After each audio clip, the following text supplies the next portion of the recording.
Hey guys.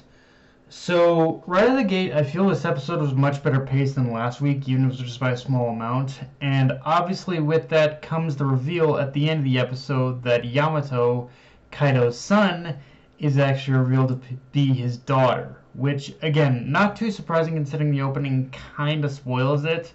But one thing that is worth mentioning with this reveal of Yamato being a woman over being like Kaido's son uh, is that I feel the anime is making it a bit more obvious that the reasons why Yamato wants to be seen as male is because of Odin and wanting to continue his legacy. Whereas in the manga, while I don't want to say keeps it vague, definitely only leaves little breadcrumbs as to the reasons why, as to why as to why Yamato wanted to be seen as Kaido's son rather than Kaido's daughter, and we're whereas we're in comparison to the manga where we did get in comparison to manga where we got little breadcrumbs to the reason why leading up to the recent events in the manga where we did get Kaido Yamato's full past as a child and her childhood with Kaido. So in that sense, when it comes to how the anime handles this reveal compared to how the manga handles this reveal, it's going to be one of those things that depend on storytelling preference, i.e., whether you like the anime's more obvious narrative route of basically why Yamato wants to be seen as Kaido's son over the over the manga, which takes a little bit more time and builds up to the pivotal reveal. And I can kind of see the advantages of both. Honestly, I'm personally like there are little bits for me right now when it comes to how the anime when it comes to like the anime and manga equivalency right now with this scene, I kind of see the advantage of there are little bits of the manga I like better than there are little bits of how the anime's handled that I like better. So yeah, it's overall yeah. Uh, of course, the episode also sees the reunion of the Yakuza 9 with Marco and Izo, or in this case, the more important, reunion being Izo and Kiku. And I'll be honest, this is one of those times where I do prefer the anime over the manga and when it comes to this reunion specifically, because in the manga, even though it was nice to see Izo and Kiku reunited, it did also feel like a means to move the plot along and didn't really have enough time, enough time to just emotionally stick.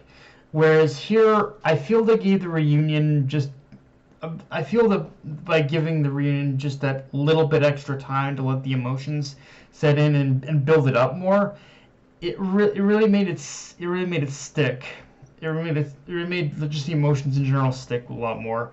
And maybe you could argue they kind of built that up a little too much, but I thought it worked. Plus in general this is one of those things for me where I feel having voice acting and music adds just a lot more of an emotional layer to the scene compared to the just by having those emotional like triggers. I feel I can get invested in the scene more. And yeah, I'm not ashamed to say I got a little more choked up at seeing the reunion between the brothers and the Yakuza 9 this time around. And even more so than that, though, I also felt a greater sense of anticipation of seeing the Yakuza 9 reunited and fully to take on Kaido. Like just from seeing them like throw their swords up, saying let's defeat Kaido. Let's free Wano. I was like, fuck yeah!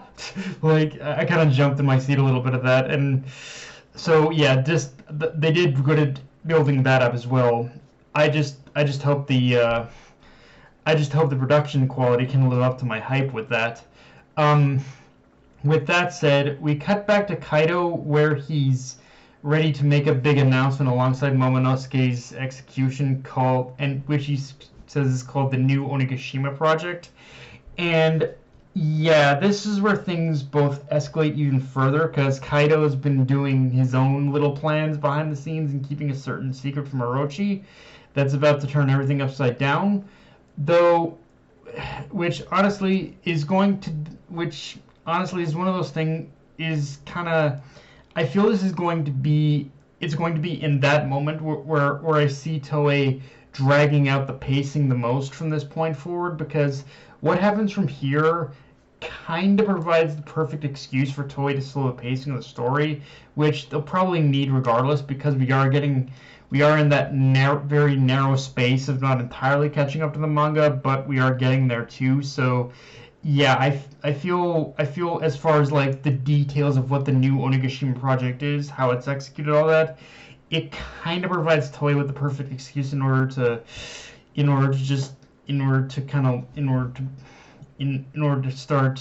start padding out the episodes a bit more. But one thing I will say is that group shot with Kaido and his top officers was pretty damn intimidating. Like the anime did that one scene pretty justice in just showing that, just showing just how naturally their threatening presence is. Like, these are people not to be taken lightly, and yeah, I just really, really love it. Like, there's just this air of like intimidation, threat, and just overall like these people are like Kaido and his top officers are fucking monsters, both in the literal and figurative sense. And now this is also the episode though where we get introduced to Odin's journal, and in some ways which in some ways the story really uses this journal to give us the biggest yet most annoying breadcrumbs, because I'm gonna tell you right now how the whole journal thing is going to work, which is that every time it comes up in the story, it's used to give us large like pieces of information, then the journal's taken away, then it gives us another piece of information, then the journal's taken away again. The journal gives us pieces of plot information at increments, and it does that a lot, because I don't think, and it does it a lot because I don't think it's one of those things where I don't think the full knowledge of what Odin has said in his journal in regards to Wano and the importance of opening up the borders will basically come into full into full realization until the end of the arc, honestly. With that said, I briefly said pacing was definitely a lot better in this episode compared to last week's episode, and that is true, but in some ways as well, it almost did it too good, if that makes any sense, because there were aspects of this episode that did kind of come and go without much time, and I found this particularly in the beginning, but I guess they kind of had to sacrifice the beginning in order to get to the more important bits that they wanted to. Like the reunion scene in this episode is the best scene, and with good reason. Like, I think Toei knew that the one scene that they needed to put the most amount of time and effort into is that reunion scene between the white Izo and Marco and the Yakuza 9.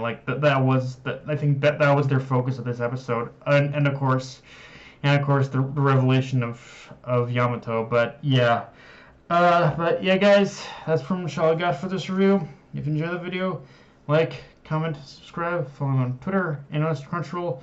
Be sure to hit the notification bell, hit the subscribe button, and just share the video around, guys. Dark Knight of Enemy, signing off. Later, guys.